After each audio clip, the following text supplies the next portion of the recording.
Welcome back to Raising the Capable Child.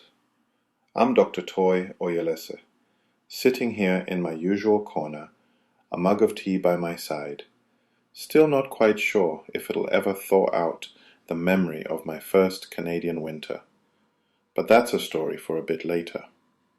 Today, we're starting with the backbone of everything else I'm going to talk about in this series, the foundational framework, which I call primary responsibility. Honestly, I can't overstate how crucial this is.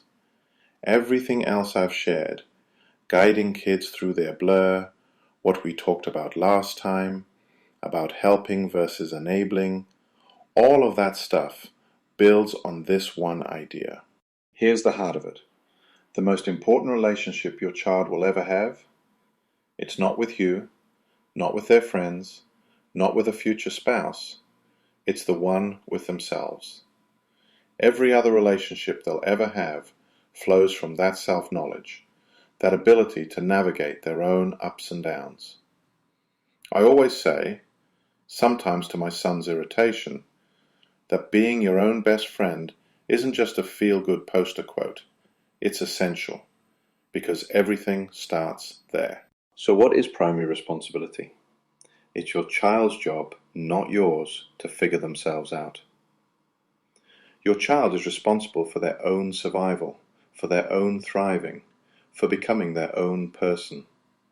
That sounds like a big ask, I know, and it's so tempting to take it on for them, to shield them or smooth the way.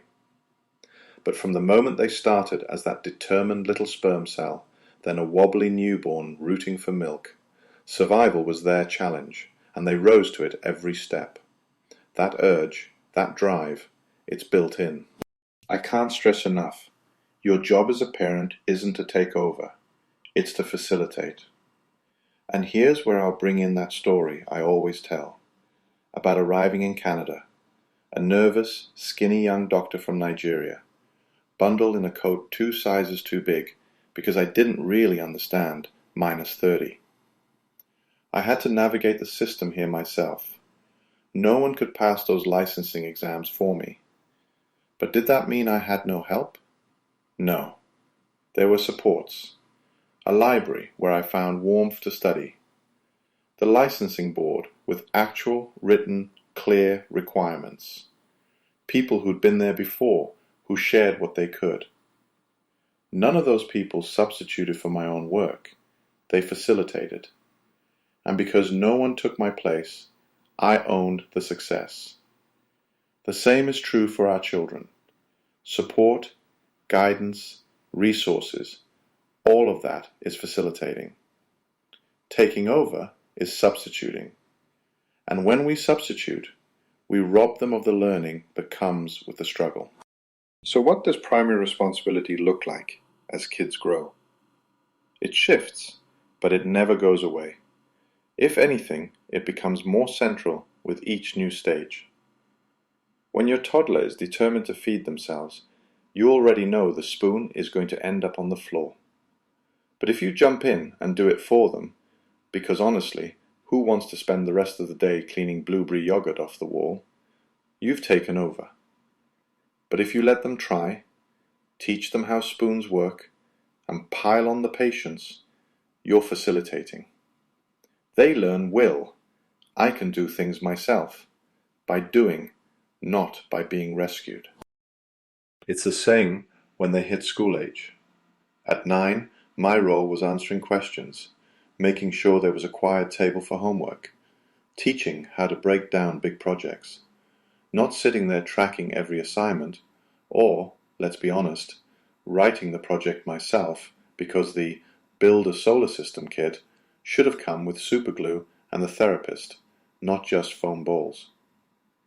I've seen so many parents, and I get it, I've been there, who end up doing the organizing, the reminding, the micromanaging. But if the parent is managing everything, how does the child ever feel competent? Now teenagers, this one's tricky. Your 15 or 16-year-old isn't just figuring out school, but who they are and what they believe. For me, it meant lots of long conversations with my sons about why I value certain things, being there when they disagreed, and, this was hard, letting them question what I stood for. Sometimes their questions made me think deeper or admit, maybe I didn't have all the answers. But my job was presence, not prescription. I couldn't hand my values to my son like a baton in a relay and expect him to just keep running. He had to wrestle with it, try it on, maybe even discard some of it. That's building fidelity, Erickson style. Each time, at every age, the pattern is the same. Your child has to do the work, apply the knowledge, try, fail, try again. You're there to teach, to provide tools, to be patient with the mess.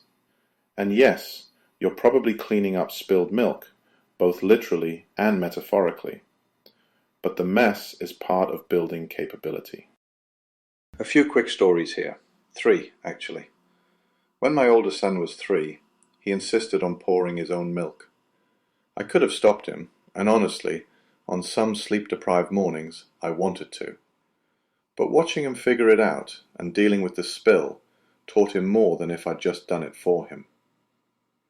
When he was 12 and wrestling with math, I answered questions, made sure he had resources, but the actual problem-solving and frustration, that was his. Then, years later, at 16, when he started questioning some of my long-held beliefs about family and community, I wanted to step in and give him the right answers. But my job wasn't to substitute, it was just to be present, to share why I believe what I did, and then let him figure it out for himself. The big idea here is, primary responsibility never means go it alone with no help. It means your child owns the attempt, the struggle, the learning. No one else can substitute that process. You just make sure they've got what they need to give it a go. This is something I wish every parent would remember, especially when the urge to fix things gets strong. I'll be honest, this part, it's tough. Watching your child struggle, even when you know it's exactly what they need, can hit like a punch in the gut. Every instinct screams, jump in, rescue, make it easier. But if you keep stepping in, as I saw so many times in both my clinic and at home, you end up undermining the very capability you want them to build. You might help them finish a project or avoid a bad grade, but long term, they don't learn to own their successes or failures. I sometimes see parents, loving, conscientious people, who monitor every assignment, remind their kids about every due date, or even jump online at midnight to upload the assignment. Here's what's missing. The child never gets to actually hold their own responsibility. Instead, the lesson becomes, someone else will always manage things for me. That doesn't build capability.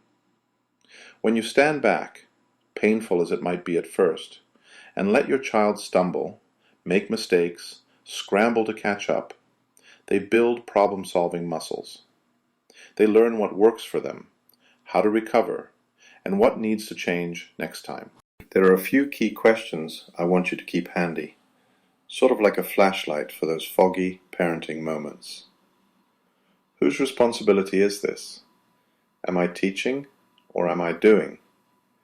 Am I facilitating or substituting?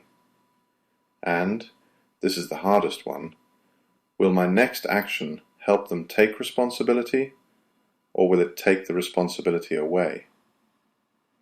The thing is, your child needs help that facilitates, not substitutes. They need teaching that gives them tools, not someone who builds the whole bridge for them. They need your presence, not to rescue, but to witness, to support, and to walk alongside them. I know this is the first big framework, and as we move forward together, we're going to build on it.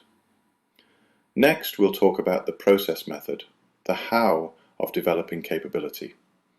I can't wait to dig into some ancient Greek philosophy. Yes, really, because it's surprisingly relevant to raising kids today. Until then, remember, your job is to create that safe, equipped environment. Their job is the doing. And they'll surprise you with resilience, with insight, and sometimes with a spectacular mess on your kitchen floor. See you next time.